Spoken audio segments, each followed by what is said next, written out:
요즘에 저를 좀 사칭하는 불법 리딩방이나 텔레그램 또 단톡방들이 굉장히 좀 많아지고 있는데 각별히 여러분들이 좀 주의를 했으면 좋겠어서 이렇게 좀 영상을 찍게 됐고요. 실제 피해 사례들도 좀 있는 것 같아요. 저는 이런 리딩이라든가 이런 걸 전혀 하고 있지 않거든요. 저를 사칭한 어떤 문자가 온다거나 그런 걸 받으셨을 때는 그냥 무시를 하시거나 꼭 신고를 꼭 해주시면 좀 좋을 것 같습니다.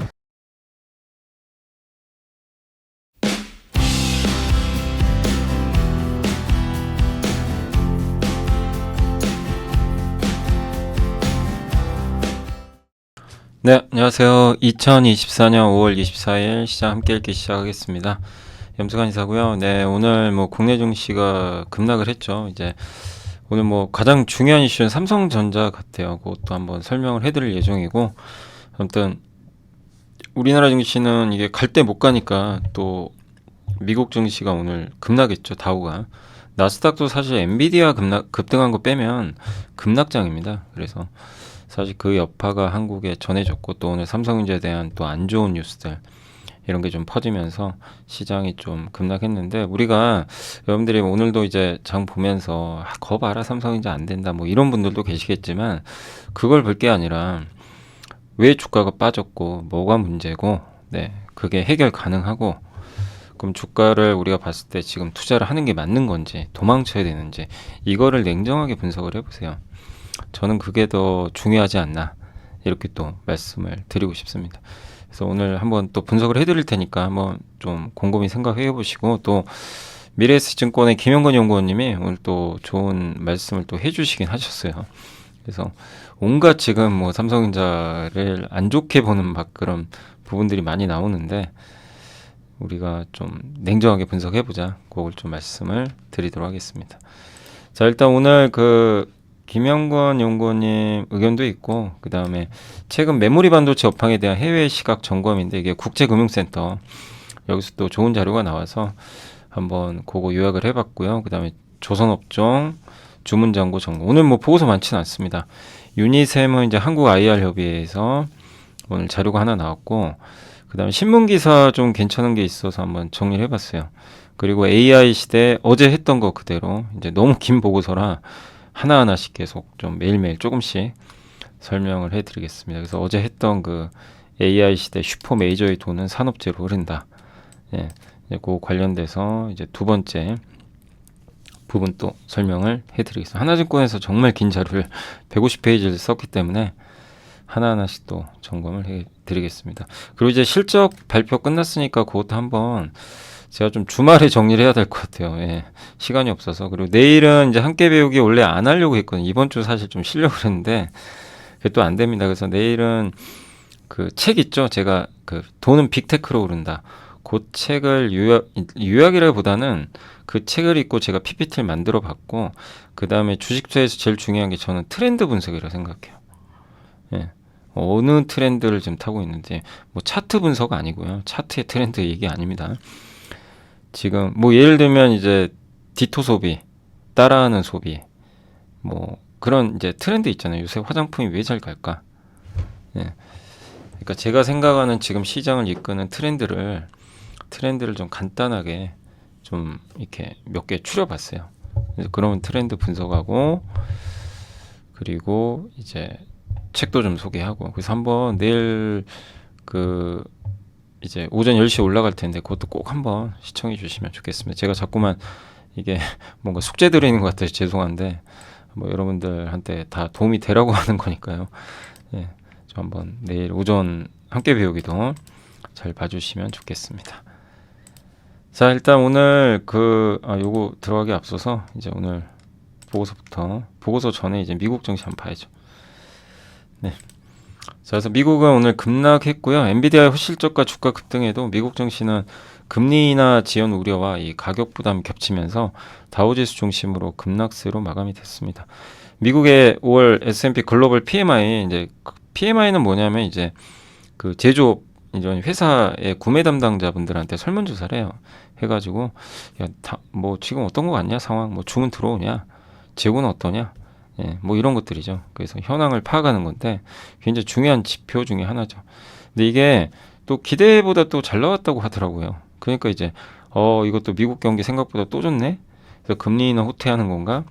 이러면서 이제 금리 인하 후퇴가 또 확산이 되면서 얼마 전에 FMC 의사록이 나왔는데 거기서 좀 매파적 발언이 많았죠. 금리 인하 뭐 아직은 아니다. 인상할 수도 있다 심지어. 막 이러다 보니까 사실 우리 한국은행은 금리 인하 신호를 안 준 건 아니에요. 우리나라가 오히려 좀 비둘기적이고 근데 우리나라가 비둘기적이어도 미국이 금리 인하를 해야 됩니다. 해야만 우리가 이제 같이 동참할 수 있는 거라서 근데 미국은 아직까지 금리 인하하기가 지금 만만치 않은 그런 구간이고 또 그런 상황에서 많이 올랐던 금과 구리도 급락을 했고요. 그러니까 지금 시장은요 좋은 게 나쁜 게 돼요. 좋은 지표는 악재고 나쁜 지표는 호재예요. 이런 좀 시장으로 좀 바뀌고 있다라고 보시면 되겠습니다. 그리고 미국 증시가 지금 엔비디아가 정말 좋은 실적을 냈잖아요. 그런데도 흔들린 이유를 한 3가지 정도라고 하더라고요. 그래서 금리 인하 기대감이 약화된 거. 아까 설명드린 미국인들이 이제 이번 주에 다음 주 월요일 날 미국 증시 쉬어요. 메모리얼 데이로 우리나라 따지면 현충일이겠죠. 연휴에 들어가고 엔비디아가 이제 다른 기업 이익을 흡수할 수 있다. 이건 뭐냐면 엔비디아께 좋은데 써야 되는데 너무 비싸요. 안 쓸 수가 없어요. 그럼 다른 기업들은 비용 부담. 엔비디아는 좋은데 다른 회사 입장에서는 비용이 증가해요. 그죠? 그러니까 이게 결코 바람직한 건 아니죠. 사실. 그리고 다른 AI 기업들은 아직은 돈을 많이 못 법니다. 예. 이걸 통해서 돈을 벌어야 되는데, 그러니까 엔비디아 혼자만 좋지 다른 쪽에 확산이 안 되니까 이런 부분도 우려가 되는 거죠. 이 3번이 제일 문제죠. 그래서 엔비디아 칩을 사용해서 많은 기업들이 돈을 많이 벌어야 돼요. 그게 안 되면 엔비디아도 무너집니다. 예. 아니, 돈이 안 되는데 왜 쓰겠어요? 그래서 엔비디아 입장에서도 이 상황을 마냥 즐기면 안 돼요. 그러니까 엔비디아 칩을 써서 많은 기업들이 AI 투자하고 뭐 오케이죠. 아직까지는 좋은데 적어도 올해 하반기나 내년엔 다른 기업들이 이걸 써서 돈 버는 걸 보여줘야 됩니다. 그게 안 되면 다 큰 조정이 나올 수도 있는 거죠. 그러나 아직까지 뭐 이 부분은 뭐 너무 염려하실 필요까지는 없는데 이제 이게 어느 시점에서 부담이 될 수도 있다는 거. 그래서 엔비디아만 혼자 막 이렇게 독보적으로 이익 내는 건 결코 바람직한 현상은 아닌 거죠.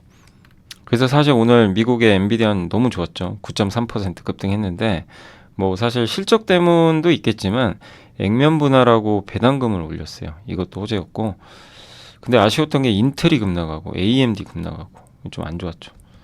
빅테크에서 애플도 급락을 했어요. 그러니까 실제로 보면요 급락장이에요. 엔비디아 제외하면 완전 급락장입니다. 테슬라도 3% 급락. 그 연례 보고서에 우리로 따지면 이제 사업 보고서 같은데 목표치가 적혀 있거든요. 2030년까지 전기차 2천만 대 팔겠다 연간. 그게 없어졌대요. 그래서 이거 이렇게 되면 테슬라가 일단은 전기차 자신이 없는 건가? 이제 또 이런 얘기가 들리는 거죠. 그러다 보니까 또 리비안도 같이 급락하고 전기차는 안 좋았고 화장품이 요즘에 우리도 좋았죠. 우리나라도 요새 뭐 화장품 ODM 뭐 엄청 올랐잖아요. 뭐 잉그루드 랩도 그렇고 뭐 코스맥스 이런 기업들 뭐 CNC 인터 다들 많이 올랐는데 미국의 화장품 인디 브랜드 회사인 엘프뷰티가 좋은 실적을 내서 19%나 폭등을 했고 보잉은 반대로 또 급락했습니다. 그래서 보잉이 포함된 게 다우지수니까 그래서 다우지수가 좀 많이 빠졌어요. 또 엔비디아는 뭐 나홀로 좋은 상황인데 고민은 있습니다. 중국 매출이 줄고 있고 빅테크들이 자체 칩을 좀 만들려고 하는 거죠. 이런 부분은 이제 앞으로 젠슨항의 고민거리예요. 그러니까 얼마나 이걸 잘 극복할지. 그래서 2분기부터는 성장률이 둔화되는 거는 이건 분명합니다. 왜냐 1분기에 262% 성장했는데 2분기는 107%.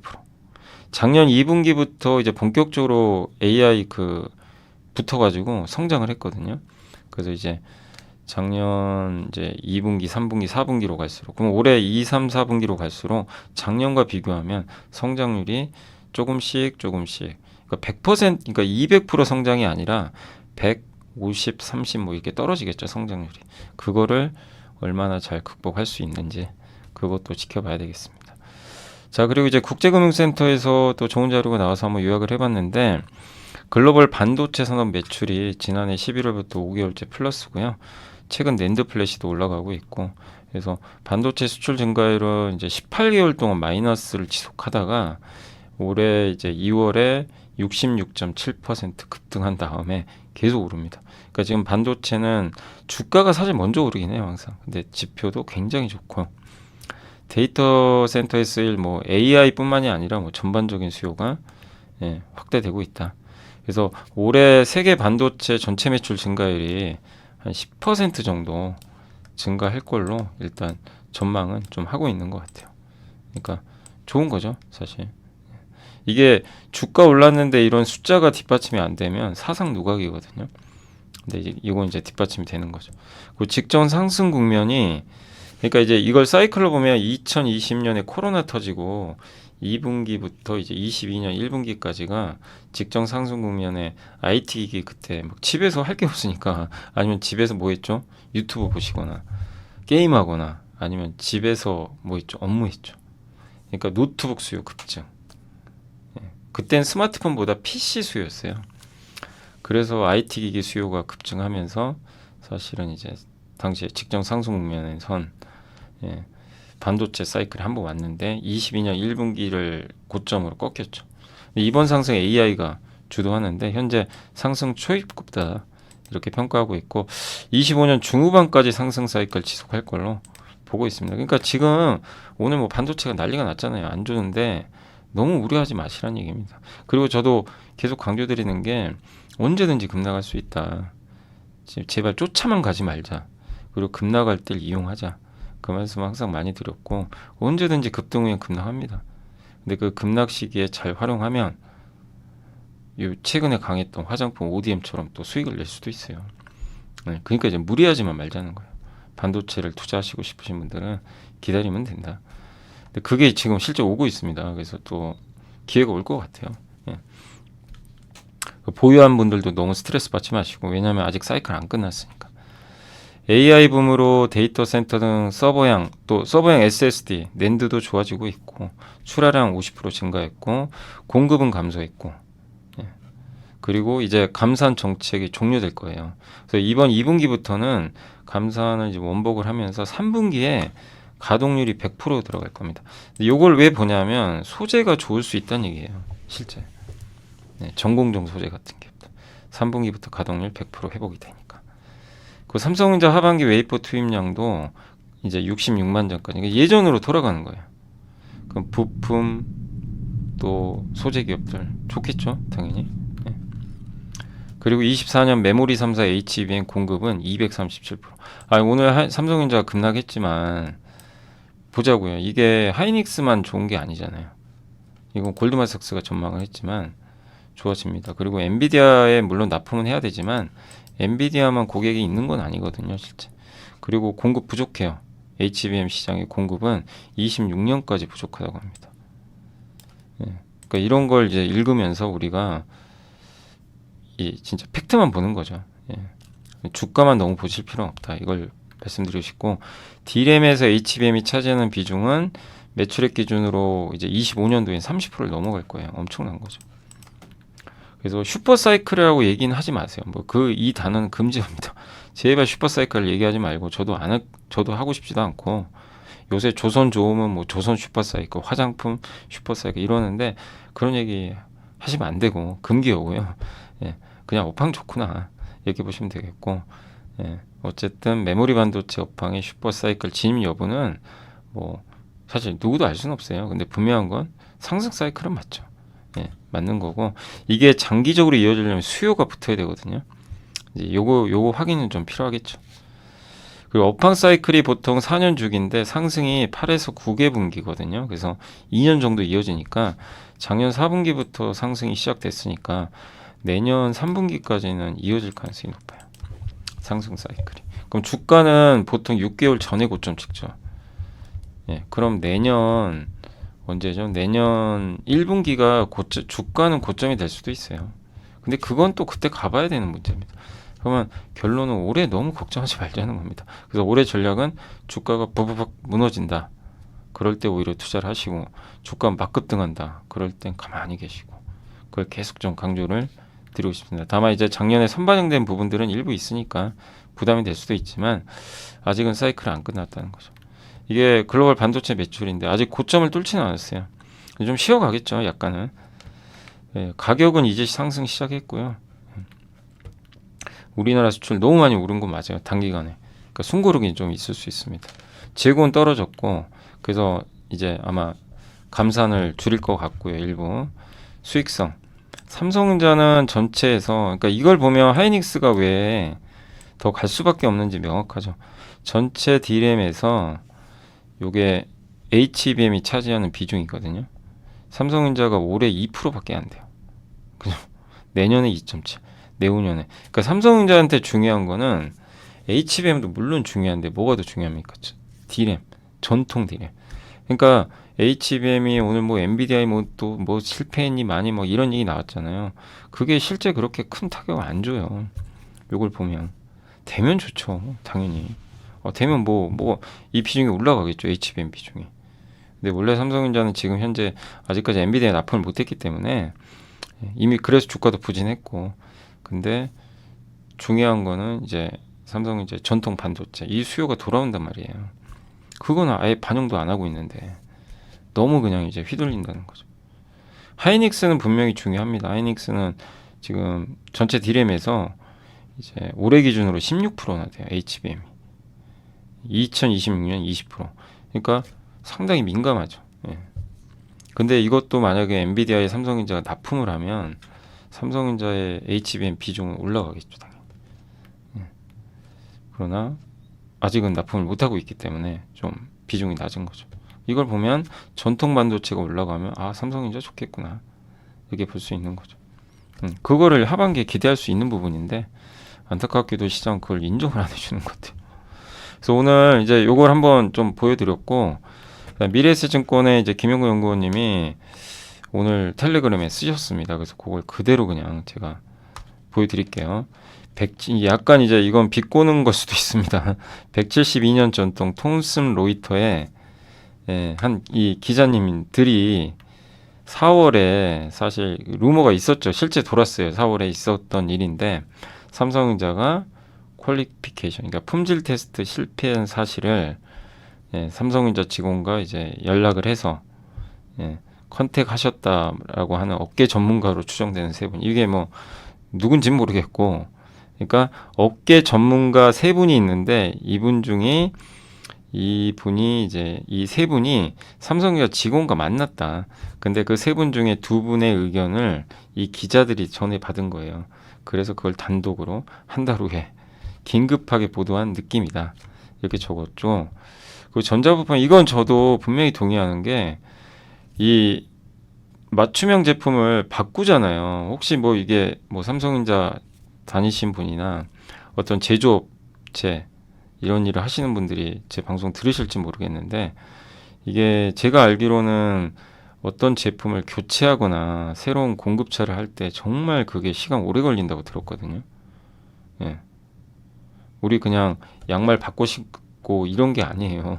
하루 만에 되고 뭐 몇 분 만에 되는 게 아니라 뭘 라인을 바꾸거나 이럴 때 굉장히 오래 걸리고, 또 기존 걸 더 바꾸려고 하면 혹시 이제 이런 거죠. 기존 고객사 대신에 새로운 고객사 제품으로 바꾼다.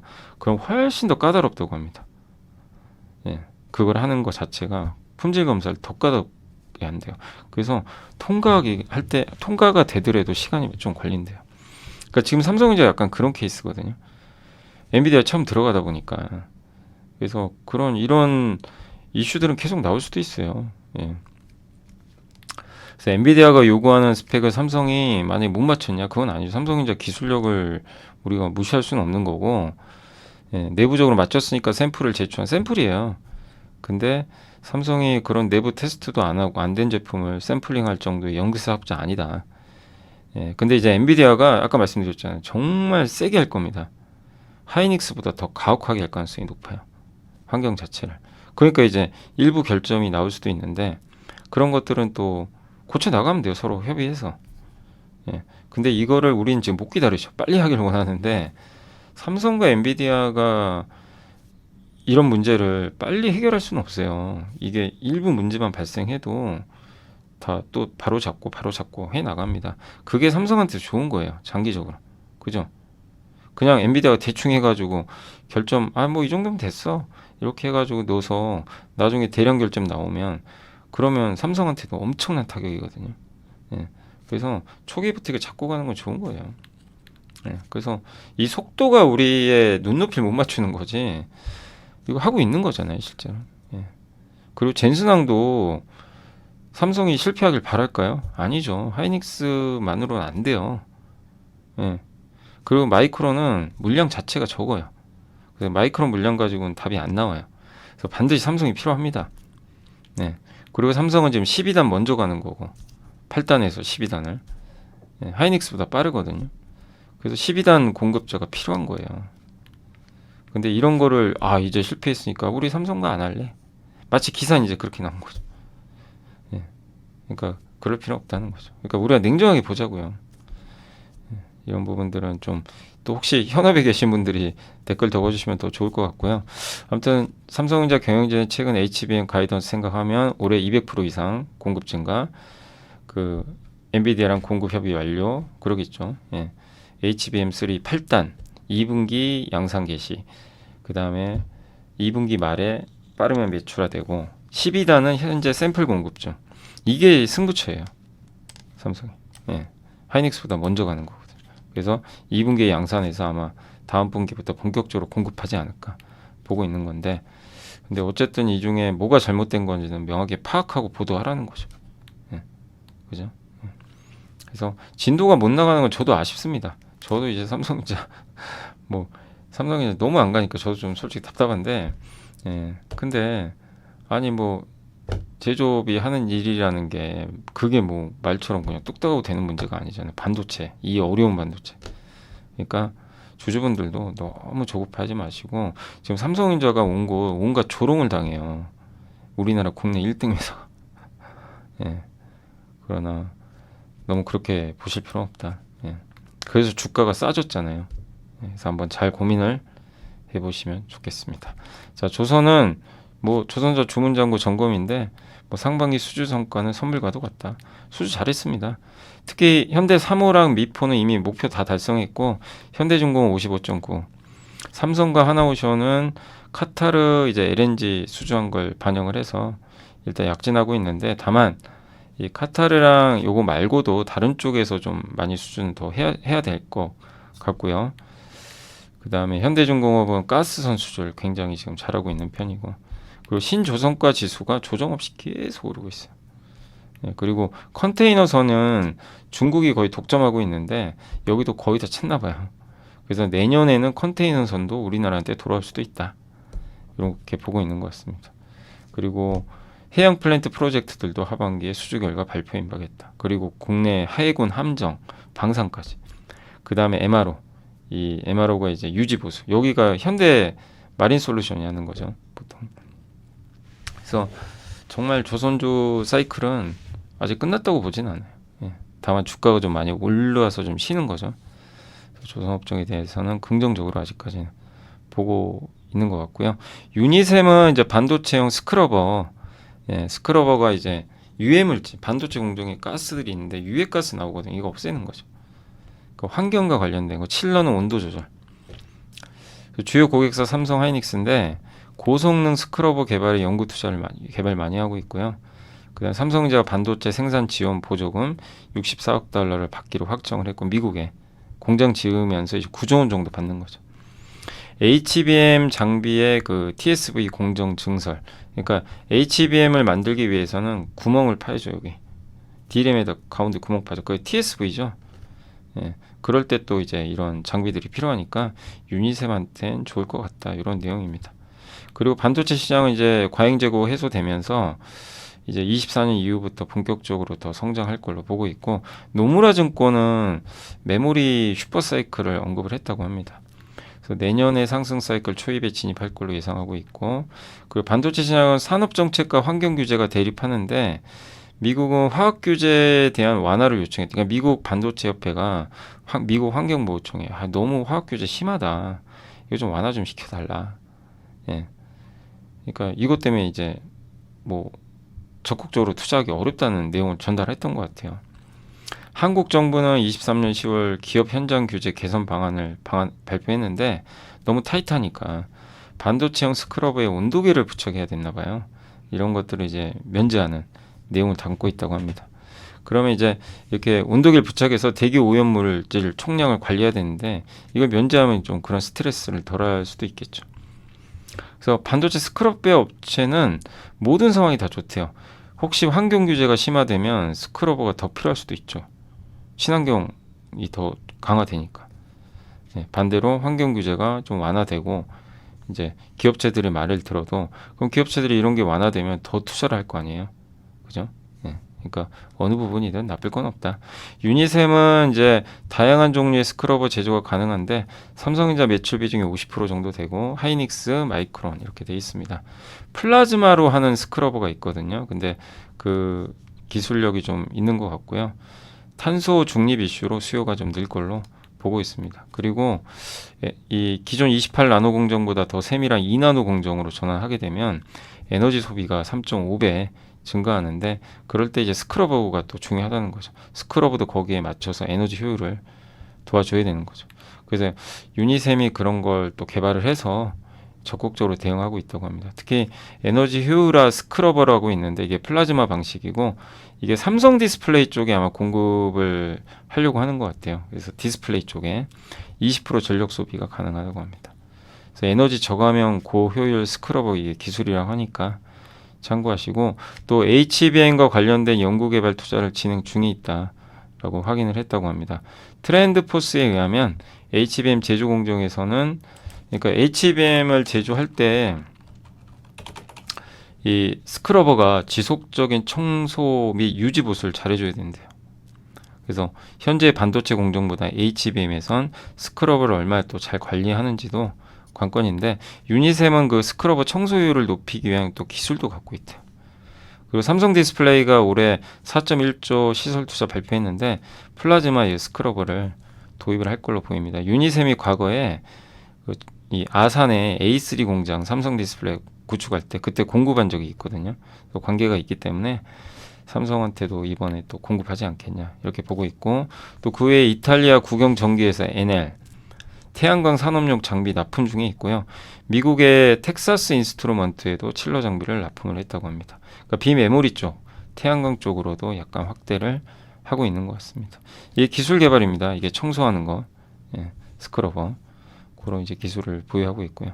그래서 전공정 장비 주고 HBM 노출도가 좀 낮다 보니까 주가가 상대적으로 뭐 GST나 이런 쪽에 비해서 많이 못 올랐죠. 그러나 HBM 노출도가 늘어날 가능성이 높고 또 지금 반도체 감산했던 부분을 좀 이제 증산 쪽으로 서서히 바꾸려고 하잖아요. 그러면 전공정 나중에 투자 들어갈 거고 또 스크러버는 친환경 장비니까 더 필요하고 칠러 장비는 극 좋은 시각 장비 우리 공부 한번 해봤죠. 도쿄 일렉트론이 이거 하고 있다.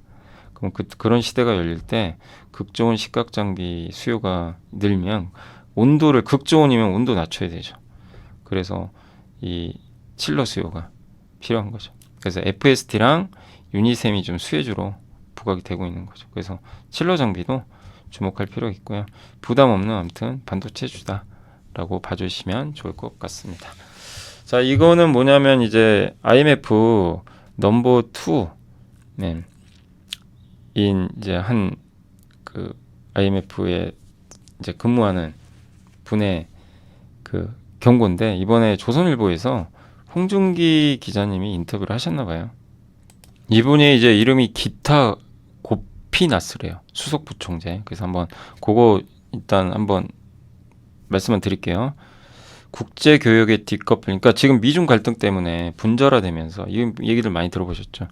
그러면 이게 심해지면 일본과 독일을 합친 GDP가 없어질 수도 있대요. 그 정도로 굉장히 힘든 경제 상황이 펼쳐질 수 있죠. 2차 냉전으로 볼 정도로 좀 분열이 심한가 이렇게 질문을 했더니 지정학적 갈등이 지금 미친 영향은 아직은 초기 단계다. 그래서 1000건대였던 이제 각국의 무역 제한 조치가 3000건 이상씩 쏟아지고 있대요. 그러니까 실제로 무역 규제가 심해지고 있어요. 미국과 중국은 관세 부과하고 있고 글로벌 규모가 실제 줄었나. 근데 사실 그 비율은 크게 줄지는 않았다고 합니다. 하지만 어떤 나라가 서로 거래하고 있고 어떤 변화가 일어났는지 자세히 들여다보면 변화가 있다고 합니다. 예. 그래서 정치적으로 서로 관계가 안 좋은 국가들 있죠. 이 나라 사이는 전쟁 이후로 러시아 우크라이나 5% 감소, 5%포인트 정도 감소했대요. 실제 영향을 줬죠. 반대로 정치적으로 서로 가까운 나라는 여기도 감소는 해요. 근데 2에서 2.5니까 좀 미세한 거죠. 근데 어쨌든 전체적으로 전쟁 발발 이후로 교역이 줄고 있는 거는 좀 성장률은 둔화되고 있다. 이렇게 보시면 되겠고, 또 중개무역이 증가하고 있대요. 미국으로 직접 그 중국산 태양광 패널이 못 들어가니까 관세 때문에 우회해서 들어가는 경우들 있죠. 뭐 동남아나 이런 데 통해서. 아니면 멕시코, 베트남 통해서 가는 거. 이런 중개무역은 오히려 늘고 있다. 다만 이렇게 되면 불필요한 비용이 증가하겠죠. 돌아가야 되니까. 그리고 1980년부터 2008년 사이 세계화는 빠르게 진전이 됐는데 교역 규모 또한 크게 증가했죠. 중국이 WTO에 가입했고 세계의 공장 역할을 잘했는데 금융위기가 이걸 다 바꿔버렸어요. 세계화의 둔화, 슬로벌라이제이션이라고 하는데, 그래서 미중 무역 분쟁까지 터지면서 자유무역 시대는 사실상 이제 깨져버렸죠. 분절화가 되고 신냉전, 탈세계화가 된 거죠. 그래서 과거 냉전과 비교해 보면 그때보다 더 걱정스러운 게 있대요. 실제로 뭐 우리가 전쟁하는 경우도 있지만 그때보다 더 심한 건 그때보다 전 세계가 다 훨씬 더 긴밀하게 연결돼 있대요. 한쪽이 안 좋아지면 연쇄적으로 안 좋아지는 거죠. 전 세계 상품 무역 규모가 세계 GDP의 45%인데 냉전 초기엔 16%밖에 안 됐대요. 그만큼 많이 연결돼 있는 거죠. 그리고 지금 많은 나라가 보호무역제로 하고 미국마저도 보호무역 하잖아요. 보조금 주고 유럽도. 그 어떤 작은 분열도 훨씬 더 큰 비용을 초래할 수 있다. 디커플링 발생하면 세계 GDP 7%를 날려버린다고 합니다. 그럼 우리나라 어떻게 대응해야 되냐? 우리는 글로벌 공급망이 특히 긴밀하게 편입된 국가 중에 하나죠. 반도체 중심으로. 그래서 무역을 다각화하는 수밖에 없고, 근데 실제로 저는 이거는 다각화하고 있다고 생각해요. 옛날에는 중국 비중이 높았는데 미국, 유럽 막 이런 쪽으로 늘어나니까. 근데 어쨌든 한 국가에 너무 의존하는 건 위험할 수도 있다. 이런 내용인 것 같습니다. 미국 무역이 분절화되면 초기에는 베트남, 멕시코 같은 국가 혜택을 입지만 시간이 지나면 결국 이거는 같이 좀 부정적인 효과가 나올 수도 있다. 이렇게 보고 있는 것 같고요. 미국과 함께 세계 경제 전체가 연착륙하겠느냐? 뭐 일단 전망은 유효하다. 할 것 같다. 그렇고 인플레가 많이 잠잠해졌고 각국의 노동시장은 비교적 잘 견디는 것 같다. 그래서 우려했던 수준만큼의 성장세가 꺾이는 건 아니다. 하지만 위험도 남아있다. 고물가가 끝난 게 아니죠. 또 경제적 위험, 국가 간 격차, 저소득 국가의 타격. 현재 이들 국가의 경제 규모는 위기 이전 전망치의 8% 정도 못 미친다고 합니다. 쪼그라든 거죠. 약간 이제 위축되고 있는 거죠. 미 정부가 기업에 대한 막대한 지원금 같은 거 내는데 부작용도 우려되지 않나. 그래서 사실 이 부분 때문에 미국이 고용이 많이 창출되고 미국에다 공장 지으니까 긍정적인 영향이 미쳤는데 부작용도 있다. 물가가 쉽게 안 떨어지는 거죠. 금리가 높아지고 경제가 강하면.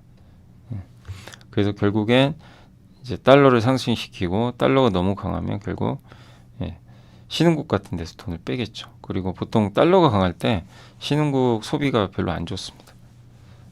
근데 이제 저런 것들이 바뀐다면 또 반대로 가는 거겠죠. 인도는 뭐 놀라울 정도의 성장이죠. 여기서도 인도 얘기가 나오고 전 세계적인 수요가 창출되기 때문에 인도를 제외한 다른 나라에도 긍정적이다. 인도가 성장하면 그 전 세계 수요가 창출돼서 다른 나라에도 좋을 수 있다. 이런 좀 내용인 것 같습니다. 그래서 저는 앞으로 인도가 계속 좀 주목을 해야 될 국가인 것 같아요. 중국을 견제하기도 하고 하면서 미국에 또 도움도 있고. 그래서 우리나라 기업 중에서 인도에 진출한 기업들도 잘 봐야 될 것 같습니다. 어쨌든 한국 경제 어떻게 진단하냐? 회복세 이어질 것 같다. 반도체가. 다만 우리나라 높은 가계부채 요거는 언급을 한 것 같아요. 이제 이분도 잘 아시네요. 우리나라가 가계부채 많죠. 근데 좀 이제 그 부분도 우려는 좀 완화는 되고 있어요. 일부 조금씩 줄어들고는 있는데 아직은 절대적으로 많긴 하죠. 그래서 아직은 좀 은행이 위험 관리할 수 있는 수준이다. 그래서 사실 이제 어쨌든 우리나라 가계부채는 대부분 부동산 때문에 이제 발생한 거고, 그래서 부동산이 너무 치우친 이 구조를 자본시장 쪽으로 좀 바꾸는 그 과도기가 시작은 됐다. 그게 얼마만큼 부드럽게 진행되는지는 좀 지켜봐야 될 것 같습니다. 그래서 일단 한번 신문 기사까지도 한번 소개해드렸고, 그러니까 미중 무역 분쟁이 갖는 의미랑 이게 분절화되고 있고, 이게 쉽게 끝날 문제는 아니고, 거기에 따라 또 인도 같은 국가들은 수혜를 받고, 우리나라는 또 어떻게 되냐. 우리나라는 부채만 좀 잘 관리하면 너무 걱정할 필요 없는데, 반도체 성장이 핵심이 되겠죠. 네, 그런 것들 염두에 두시면 되겠습니다. 자, 그리고 이제 어제 했던 것 중에 이제 좀 못했던 부분, 예. 어제 여기까지 했죠. AI발 전력 수요 급증과 가스 발전의 필요성인데, AI 성장을 위협할 잠재적 리스크로는 전력 수요가 급증하니까 이걸 감당하기 어렵다는 거죠. 그래서 가스 발전 같은 경우는 신재생 에너지의 가능성, 신재생 에너지는 비 오면 태양광 못 하잖아요. 그런 거죠. 그리고 장거리 송전망도 필요하지 않아요. 가스 발전은 바로바로 할 수 있는 거죠. 도미니언 에너지는 재생에너지와 가스 발전을 혼합해서 데이터 센터의 증가하는 수요를 충족시켜야 된다. 그러니까 가스 발전을 되게 중요하게 생각해요. 지금 과도기로. 미국 최대 천연가스 생산의 EQT는 3월 파이프라인 업체를 인수를 했다고 합니다. 그리고 24년 2월 미국 버지니아 전력 생산 천연가스 공급 업체인 도미니언 에너지가 일단 이런 T15R 엘리어빌리티 프로젝트를 통해서 버지니아 바로 아래에 위치한 그 노스캐롤라이나 북부 3개 카운티에 걸친 45마일 길이의 천연가스 파이프라인을 설치할 계획을 좀 발표를 했다고 합니다. 그러니까 한마디로 천연가스 파이프라인을 건설하는 거죠. 킨더 모건은 미국 천연가스 파이프라인의 40%는 갖고 있는 회사예요. 여기 회장이 재생에너지로는 충분하지 않다. 천연가스가 필요하다. 그러니까 모든 사람들이 다 천연가스 얘기를 하고 있어요. 예. 그래서 저탄소 전원 중에 가장 좀 대안이 될 수 있는 거죠. 재생에너지는 비 오거나 뭐 눈이 오거나 이럴 때 어쨌든 이제 시스템이 작동하기가 좀 어려우니까 기후에 좀 민감하니까요. 그래서 안정적인 전력공 이거 갑자기 끊어지면 안 되잖아요. 비 온다고. 그래서 그런 부분에 대한 경쟁 우위를 이런 이제 LNG 같은 것들이 갖고 있는 거죠. 문제는 시간인데 어쨌든 AI 투자가 제때 자동하려면 시간인데 그래서 전력 인프라 투자 시기의 바늘을 빨리 돌려야 된대요. 더 많이 투자를 해야 된다고 합니다. 근데 한계가 있죠. 천연가스 또는 배터리 프로젝트는 풍력보다 상호 연결에 소요되는 시간이 훨씬 단축되는데 분산 전원이다 보니까 그러니까 태양광, 풍력 이런 거는 이제 전력망이 다 연결을 해야 되거든요. 근데 요건 이제 그럴 필요가 굳이 없는 거죠. 그래서 풍력, 태양광, 가스 발전 비교 우위니까 보시면 되겠습니다. 그래서 이런 내용들은 일단 참고만 하시면 좋을 것 같고요. 2030년까지 LNG 가격은 하향 안정화될 것 같고 25년과 26년 시작으로 공급 가행은 좀 있을 것 같습니다. 여기서 그런 내용이 나왔고 카타르하고 미국에서 이제 대규모 이런 생산들이 나오니까 그래서 글로벌 LNG 생산 능력은 현재 4.1억 톤에서 2028년 30년에 40에서 50%까지 늘어날 걸로 일단 전망하면 공급이 늘면 LNG 가격은 떨어지겠죠. 조금은. 그리고 AI발 에너지 수요가 급증하니까 또 고유가도 계속 이어지고 그래서 글로벌 투자 사이클은 계속 좀 이어질 것 같다. 그래서 산업재 호황 사이클, 전기와 AI 발 전력 수요 급증, 이에 따른 막대한 에너지 수요, 여전히 높은 유가, 그리고 이를 통해 벌어들인 중동 미국 슈퍼 메이저, 막대한 현금 흐름들이 대규모 투자 사이클과 맞물리면서, 그러니까 이런 투자를 하려면 돈이 필요한데 슈퍼 메이저는 엑선모빌 같은 기업이죠. 미국의 정유사. 이거 돈이 엄청 많이 벌었죠. 이걸 이용해서 이런 투자 사이클과 맞물릴 수도 있다. 과거랑 다른 점은 과거에는 이제 투자 사이클의 방향성이 탈탄소 기조를 반영해서 원유보다 그러니까 과거의 차이점은 뭐냐면 그 원유보다는 가스나 LNG, 블루 그린 수소, 블루 암모니아, 탄소 포집 이런 쪽에 집중이 될 것 같다고 합니다. 과거 다른 점은 그러니까 과거의 산업재 사이클 같은 경우도 뭐 몇 번 있었지만 이번의 사이클은 그 어떻게 보면 그 원유보다는 가스, LNG, 그린 수소, 암모니아. 그러니까 새로운 가스들이죠. 어떻게 보면 다 가스들인데 LNG나 그린 수소나 블루 암모니아 이런 쪽 관련된 탄소 포집을 하면 이산화탄소를 또 포집해서 운송할 수도 있는 거죠. 이런 사이클이 실제로 올 것 같다고 하고 있고요. 건설 쪽은 석유가스, 석유화학 설비에 대한 수주에서 가스 프로세싱, LNG, 터미널, 암모니아 플랜트에 대한 수주로 좀 변할 거라고 하는데, 그동안 이제 건설 같은 경우도 석유, 그러니까 가스나 석유화학 설비 위주인데 이게 이제 가스 쪽으로 바뀌는 거예요. 석유, 석탄 뭐 이런 거에서 가스 쪽으로 좀 수주가 바뀔 것 같다. 조선은 뭐 좋은 거 아시죠? VLCC 탱커, 벨코선 해양 플랜트 이런 수주 중심에서 LNG, 암모니아 운반 여기로 좀 다변화될 것 같고, 화학은 범용화학 제품에서 암모니아나 탄소 포집을 잘하는 기업들, 예, 그런 기업들이 확대를 할 것 같고, 유틸리티는 이제 한전 같은 기업들이죠. 예. 근데 AI발 전력 수요가 급증하고 탈탄소 시대가 중첩되면 비용이 증가하거든요. 이런 것들이 이제 비용을 좀 이제 올리는 그런 부분인데, 예. 어쨌든 이제 유틸리티 같은 경우도 LNG 산업이 이제 구조적으로 변화하면서 수혜를 받는 업종들이 좀 나올 것 같다. 이런 좀 내용인 것 같고요. 예. 그래서 산업재인 이게 전력기기, 호황 사이클이 어쨌든 뭐 쉽게는 꺾일 것 같진 않아요. 예. 그 섹터별 투자 의견인데, 석유화학은 암모니아가 중요하고요. 그래서 유니드, 롯데, 정밀화 이건 유약본입니다. 이거는 유틸리티는 SK가스. 아마 올해 울산 GPS에서 LPG와 LNG를 이제 그 둘 다 운영하는 거죠. 발전소를. 그래서 LNG가 비싸면 LPG로 가동을 하게 되고. 그리고 건설은 중동 가스 개발 투자는 지속될 것 같고, 블루수소, 그린수소, 바이오 정유, 에너지 전환 등에 대한 논의와 투자가 계속 이루어지고 있어서, 예, 꾸준히 성장할 수 있을 것 같고요. 삼성 E&A가 우리나라에서 뭐 거의 이쪽은 독보적이죠. 조선은 이제 저런 LNG나 이런 걸 운송해야 되잖아요. 그 수요에다가 본인 배 자체도 바뀌어야죠. 배도 친환경 배로. 이 두 가지가 이제 결합을 하는 거죠.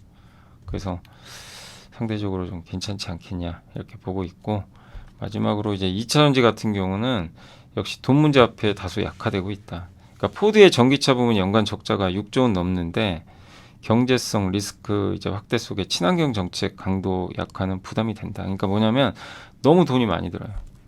그리고 돈 문제 앞에서 뭐든 자유로울 수 없는 거죠. 친환경 정책도 좀 약화되지 않겠냐, 이런 내용이 일부 들어가 있는 것 같습니다. 그래서 전기차 공급망 중국 제외 또 하다 보니까 비용도 많이 들어가고, 그러니까 돈 앞에서는 쉽지 않다는 거죠. 그래서 섹터 중립 의견입니다. 그래서 이제 다음 시간에는 여기와 관련된 자세한 내용들이 또 들어가 있어요. 근데 일단 전체적으로 석유화학은 이 암모니아가 중요하니까 유니드, 롯데 정밀화, 유틸리티 쪽에선 발전 관련해서는 SK가스, 건설은 삼성 E&A. 원래는 옛날에 중동에서 뭐 원유나 이런 투자가 많았지만 이제 가스 개발하면서 그쪽에 좀 수혜를 받을 걸로 보고 있는 것 같고요. 조선 쪽은 배 자체도 바뀌어야 되고 그 운송하는, 예, 수요가 느는 거죠. 가스 같은 거, 암모니아나 이런 거 수소. 예. 2차원지 좀 시간 걸릴 것 같다. 이런 내용이니까 한번 참고해 주시면 좋겠습니다. 자, 공시 한번 보도록 하겠습니다.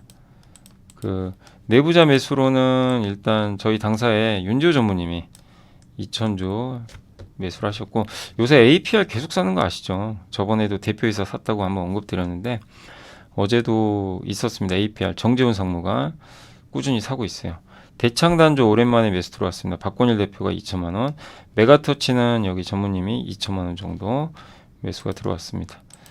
그리고 전자공시 쪽에서 TSI 2차전지 믹싱 장비, 예, 이제 대규모 공급 계약 체결이 있었고, 서부 T&D하고 크래프톤은 자기 주식 있죠. 이걸 소각한다는 공시를 냈으니까 참고해 주시면 좋을 것 같습니다. 자, 이제 다 말씀드렸고, 그 오늘 이제 지수, 참 지수 안 좋았죠. 급락을 했고요. 코스닥도 좋진 않았습니다. 네. 그래서 오늘 이제 그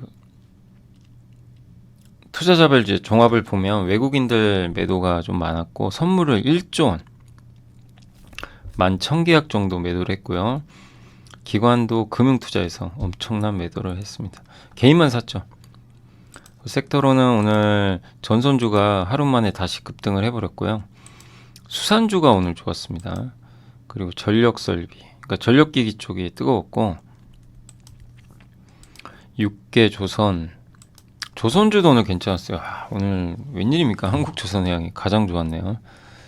그래서 시총이 지금 이제 9조 5천억까지 증가했고, 이게 조선주 좋으니까 기자재, 오늘은 또 세진중공업이 하루 만에 8%. 그러니까 조정받을 때 항상 이용을 하세요. 이렇게 이런 기업들이 만약에 팍 빠졌을 때, 최근에 세진도 좀 빠졌었죠. 네, 하루 만에 급등했고, 근데 또 쫓아가시면 안 되고, 항상 조정을 기다리시면 되겠고, 오늘은 대구백화점 혼자 갔습니다. 그 요새 음식료 뜨겁습니다. 오늘은 우양, 풀무원도, 예, 오늘 14%, 동원 F&B 그렇게 안 가다가 요새 아주 날아갑니다. 제일제당도 오늘 뜨거웠고요. 원전주도 오늘 좋았던 것 같고요. 화장품도 오늘 좋았는데 오늘은 APR입니다. 예, APR이 무려 9%나 이 무거운 주식이 9% 급등해 버렸습니다. 비만 치료제도 좋았고요. 펩트론이 많이 갔네요.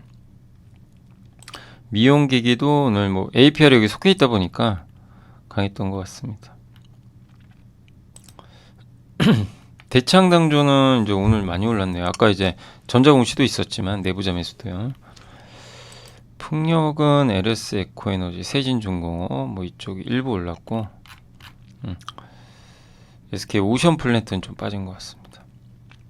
그리고 이제 대부분 마이너스고, 오늘은 뭐 반도체한테는 악몽이 날입니다. 그죠? 에이징랜드도 우리 얼마 전에 공부했었죠.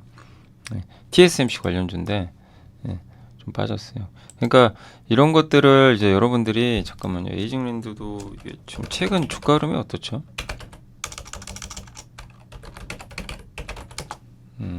최근엔 좀 이것도 한참 올랐거든요. 보시면 많이 올랐죠. 그래서 좀 당분간 조정은 나올 것 같습니다. 근데 그런 것들을 또 조정이 이렇게 급락을 할 때 도망가지 마시고 이제 활용할 필요는 있을 것 같아요.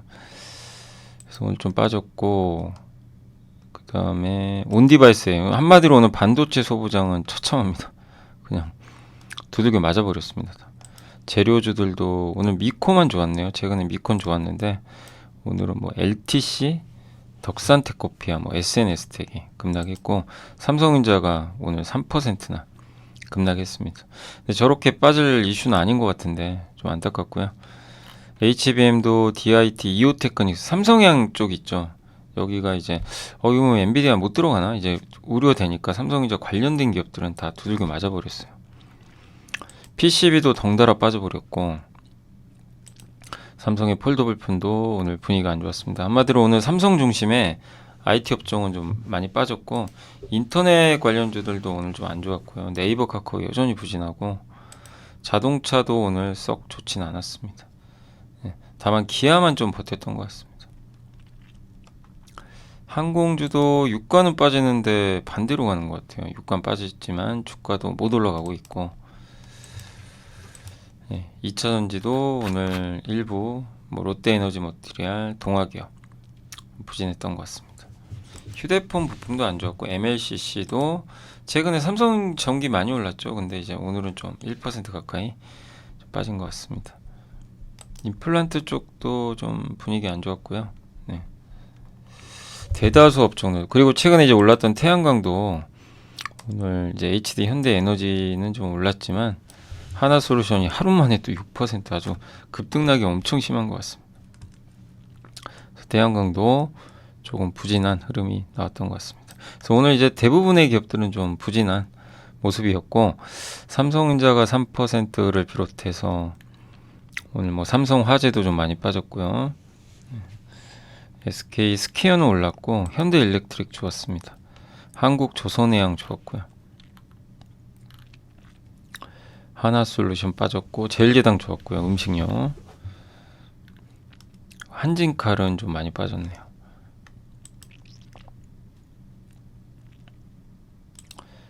코스닥은 2차전지가 안 좋았습니다. 그러니까 삼성전자 에코프로 BM이 안 가면 양시장 가기가 어렵습니다. 일부 바이오 좋았고요. 삼성향 반도체 소부장은 오늘 처참할 정도로 좀 안 좋았던 것 같습니다. 그래서 오늘 뭐 YC, 오스코텍, 솔브레인 홀딩스, PSK 홀딩스, 심텍, 하나머티리얼즈, 코어롱 티슈진, 동아기업이 좀 많이 빠지고, 동국제약이 웬일입니까? 오늘 7%나 올랐습니다. APR의 경쟁사잖아요. 엄밀히 따지면 그 피부미용 의료기 만드니까. 근데 오늘은 정말 모처럼 분위기가 좋았던 것 같습니다. 펩트론 좋았고요. 그래서 어쨌든 이제 요 정도 흐름인데 시장은 좀 답답하고 이게 뭔가 분위기가 바뀌려면 삼성과 에코프로비엠이 가야 돼요. 근데 삼성 아까 말씀드린 대로 너무 조리돌림 당하고 막 안 좋지만 뭐 우리가 좀 냉정하게 보자고요. 너무 막 그걸 우려하는 것보다는. 그래서 삼성과 에코프로비엠이 살아날 때 한국이 위가 열린다. 다만 지금 그게 안 보이니까 당분간 좀 조정은 조금은 더 받을 것 같고, 그러나 이런 조정은 도망갈 조정이 아니라는 거 계속 말씀드렸고, 보유하시면서 급나가는 장에서 이렇게 조금씩 비중, 그러니까 주식 뭐 평소에 공부하셨던 것들을 담아가는 전략도 필요할 것 같습니다. 아무튼 이번 한 주 힘드시죠? 또 금요일날 장 안 좋으면 기분이 좀 그래요. 오늘 좀 고생하셨고요. 예, 저는 또 내일 함께 배우기도 한번 좀 봐주시고 다음 주 월요일날 또 찾아뵙도록 하겠습니다. 이만 물러가겠습니다. 정말 한 주간 너무 고생하셨습니다. 시청해주셔서 감사합니다.